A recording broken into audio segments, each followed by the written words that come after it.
नारायण नारायण नारायण नारायण। अपने हृदय में आदर किसका अधिक है, महत्व किसका अधिक है, हम सबसे बड़ी चीज क्या मानते हैं, सबसे श्रेष्ठ चीज क्या मानते हैं, सबसे उत्तम चीज हम किसको मानते हैं, ये हमारे लिए हमें विचार करना है।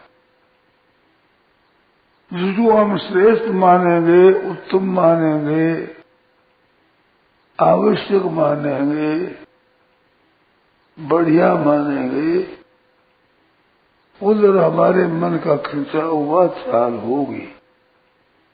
तो ऐसे कहने में भी सबसे ऊपर परमात्मा है, संपूर्ण सृष्टि के उत्पादक, संचालक और संरक्षक और सब कुछ वही है, परमात्मा ही, ऐसे कहेंगे।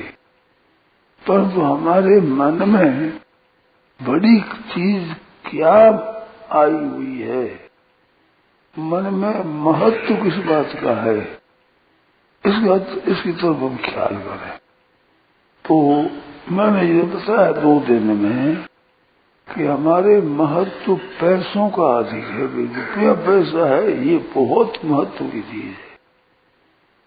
मेरे कहने का ये तात्पर्य नहीं कि महत्व मत दो, रुपया मत रखो, रुपया कोई काम की चीज नहीं है, मत कमाओ, ये नहीं है मेरे कहने का, बिल्कुल आशय नहीं।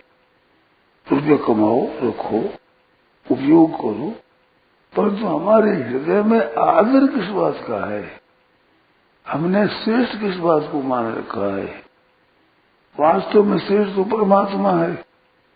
किसी संप्रदाय में किसी जगह जाओ तो परमात्मा को ही श्रेष्ठ कहेंगे, सबसे परमात्मा है सबसे ऊंचा, तो ये कहेंगे, वो बात तो ठीक है, पर हमारे हृदय में सबसे ऊंची श्रेष्ठ चीज क्या जसी हुई है, इससे हमारे जीवन का पता लगेगा। वास्तविक हम तत्व को प्राप्त कर लेंगे। तो मैंने बताया कि अपने हृदय में महत्व रुपयों का है।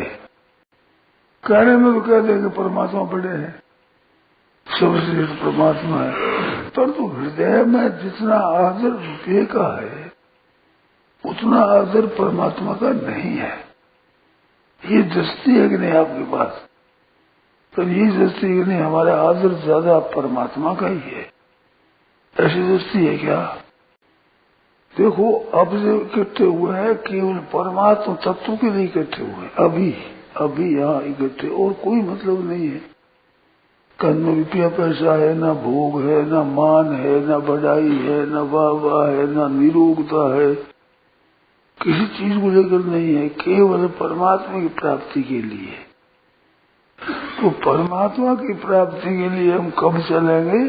जब हमारे मन में परमात्मा सर्वोपरि है, श्रेष्ठ है, ऐसा भाव होगा, तब चलेंगे। तो वो श्रेष्ठ भाव हमारा परमात्मा में होना चाहिए। इसके लिए मैंने ये बात छेड़ी कि हमारे परमात्मा का भाव श्रेष्ठ है कि रुपयों का भाव श्रेष्ठ है। हमारे मन में स्वतः स्वाभाविक कहने में तो परमात्मा सर्वोपरि है, वे नित्य है, सबके मालिक है, ऐसा कहेंगे। परंतु हमारे मन में असर किसका ज्यादा है? हमारे अंतःकरण पर, भीतर भाव में असर, महत्व किसका ज्यादा है? पता नहीं है बहुत लोगों को। हमारे किस बात का महत्व है ये पता नहीं है, ख्याल ही नहीं करते। अरे ये रुपयों का महत्व होगा तब तक परमात्मा तत्व की प्राप्ति नहीं होगी। ये बहुत शंका होती है कि इतना दिनों से जप करते हैं, इतने दिनों से संयम करते हैं, इतनी पढ़ाई की है, इतना सत्संग सुनते हैं, फिर बात क्या है, मनुष्य में क्यों नहीं सुधार होता है? तो कोई इन बातों में कोई महत्व नहीं है। अगर महत्व होता, जप में महत्व होता, गीता में महत्व होता, सत्संग में महत्व होता, तो मनुष्य पर असर पड़ता। इनका महत्व होता तो असर पड़ता, इनका असर नहीं पड़ता है, तो इनको कोई महत्व नहीं है। ऐसा दिखता है। इतना दिन सत्संग करते हो गए, इतना दिन जप करते हो गए, अभी हमारे जैसे ये क्या फर्क पड़ा इनमें। तो गीता में और अगर सत्संग में कोई महत्व होता तो इनका जीवन बदलता। जीवन नहीं बदला है तो गीता और सत्संग कोई महत्व की चीज नहीं है, ऐसा इसका असर पड़ता है। कारण क्या है? कारण हृदय में सत्संग का, गीता जी का महत्व नहीं है, रुपये का महत्व बैठा हुआ है। ये कहने भले कितनी ऊंची सत्संग को कह दो, कितना ही नाम को ऊंचा कह दो, भगवान को ऊंचा कह दो, पर कहने से काम नहीं चलेगा। भीतर में महत्व अंतःकरण में रुपयों में बैठा हुआ है।